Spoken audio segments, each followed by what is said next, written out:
Looks like one's coming in now. Oh, hey kids. How you doing?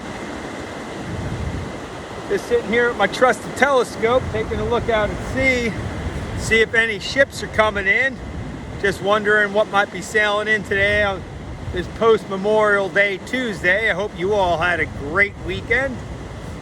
You know, lots of people back during World War II would sit on this very beach at night and look out to sea because they were afraid that the Germans would be invading. Now, back then in the 1940s, when all of this was going on, we didn't have the technology of today, so they would have blackouts and people would put off all their lights along the shore. In fact, just due south of here, up in Delaware, a place called Cape Henlopen, is a major World War II military base. And it was from there that they would have a massive surveillance of the East Coast for any invasions from amphibious invasions from the Germans.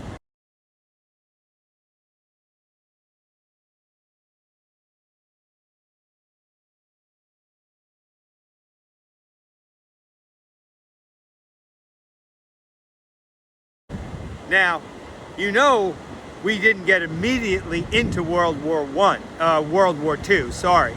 Does anybody know what pulled us into World War II? I'll give you a hint. That's right, Pearl Harbor.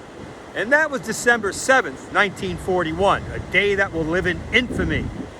And so we Americans didn't get into it until the war was going on for about 2.5, 3 years or so.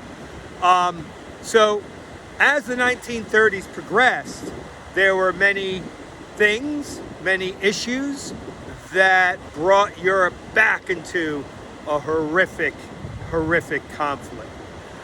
Now, the rise of the dictatorships that you learned actually pitted the fascist dictatorships, that is Italy and Germany, against the communist dictatorship, Joseph Stalin and the Russians. The fascists and the communists didn't like each other. Unbeknownst to the Western democracies, England, France, United States, later on, Hitler and the Soviet Union had signed a secret pact. Now, leading up to that, they were actually fighting in the Civil War in Spain.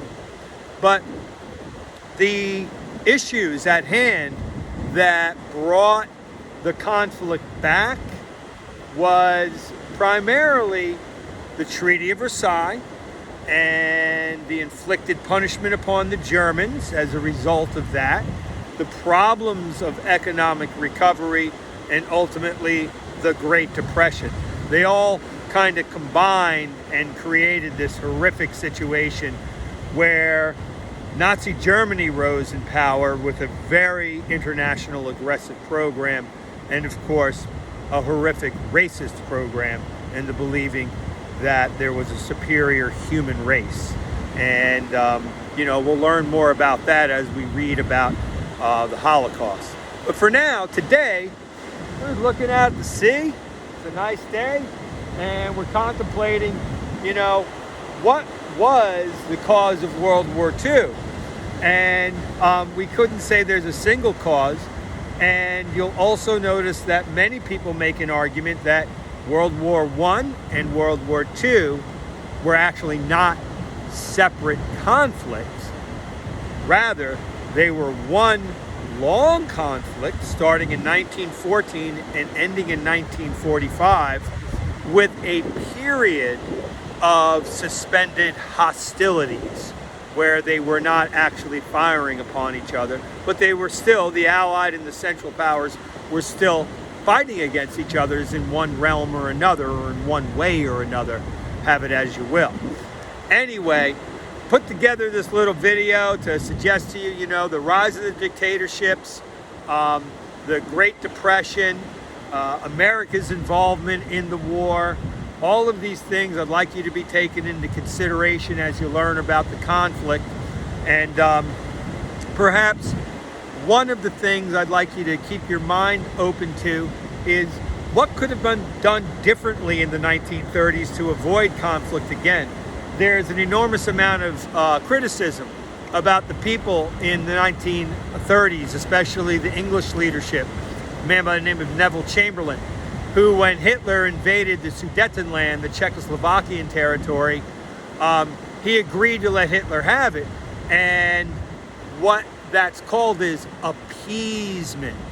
We appeased, the Allies appeased Adolf Hitler and allowed him granted the demands that he was making. And he was complaining about the Treaty of Versailles and how so many Germans didn't live in Germany. They lived in other countries that were created by the treaty.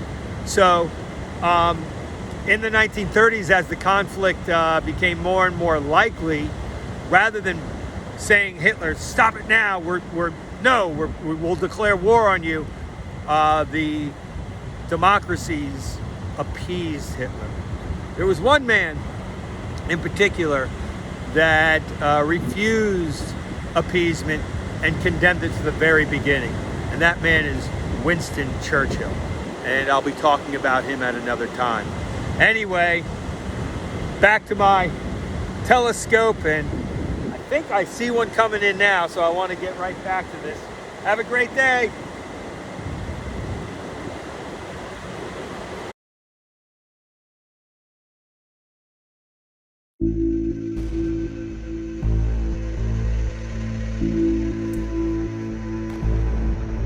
World War I leads to World War II as day follows night.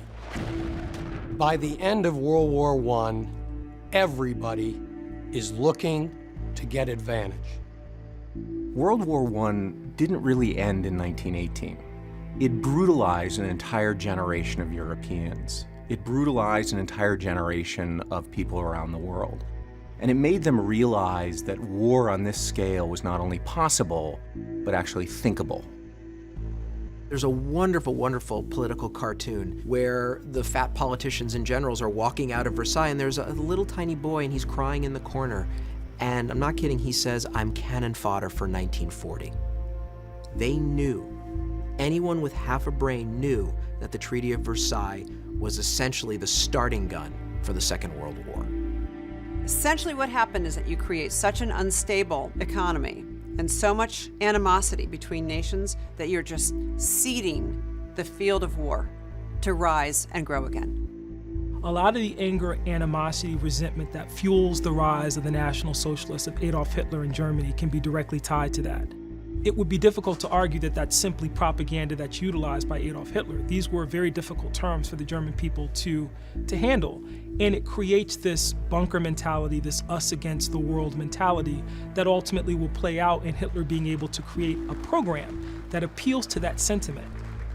To the average German, they have been sold out by the politicians. In particular, it made people like Adolf Hitler, who had fought, after all, in the German army in World War I, think that if only the Germans could do it again, but do it right this time, they could actually win.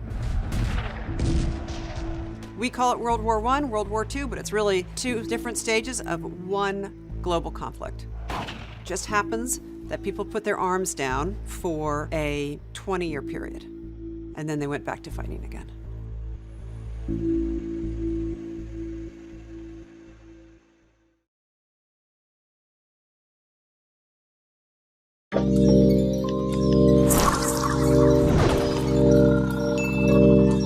After roughly 20 years of peace, the world went to war for a second time. Welcome to WatchMojo.com, and today we'll be exploring how World War II began. The Second World War is considered a direct result of the First World War due to unresolved tensions and anger from that conflict. However, the Great Depression of the 1930s was another factor that led to bitterness and a shift in public attitudes towards strict dictatorships. World War I also facilitated the rise of Adolf Hitler and his Nazi Party. Hitler's allies in Italy and Japan also acted aggressively with the hope of expanding their territories. Hostilities by these countries towards the communism of the Soviet Union was just another factor that helped lead to war. In fact, a number of ideologies helped spark the war. Aggressive expansionism by countries like Germany and Italy, fascist dictatorships, and deep-seated racism were all considered contributing factors. This racism was mostly in Germany, where the Nazis believed the Aryan race was the master race and superior to the Slavic people. The countries that eventually formed the Allied alliance acted passively in the face of the Axis threat. This was partly out of sympathy, partly out of guilt because of the Treaty of Versailles that blamed the Germans for World War I, and partly because countries like Britain underestimated Hitler. Meanwhile, the League of Nations proved itself ineffective in the fight to keep the peace. A few months after Japan withdrew from the League of Nations in 1933, Germany did the same. In 1935, Germany violated the Treaty of Versailles by introducing mandatory military conscription and by beginning rearmament. That country continued to violate the treaty in the years that followed. In fact, in 1936, Hitler remilitarized the Rhineland. It was around this time Nazi Germany formed their important alliance with Italy. Soon after, the two countries offered support to the separatist movement in the Spanish Civil War, while the existing government was supported by the Soviet Union. These events foreshadowed the Second World War, as both sides were testing different methods and weapons of battle. One specific event that foretold the horrors of World War II was the April 1937 bombing of Guernica. By 1938, Hitler's motives were clearer. In a move referred to as the Anschluss, the Nazis annexed Austria into Germany, despite the fact this also violated the Treaty of Versailles. Later that year, Hitler was appeased by both Britain and France when they signed the Munich Agreement. This allowed Hitler to overtake a German-speaking section of Czechoslovakia in order to keep the peace. In August 1939, Nazi Germany signed a peace treaty with the Soviet Union. However, the first official event of World War II followed soon after. Due to long-standing tensions, Germany invaded Poland on September 1, 1939. Britain and France warned Germany that should the troops not withdraw, war was imminent. When the Nazis did nothing, Britain and France declared war on Germany, and World War II officially began.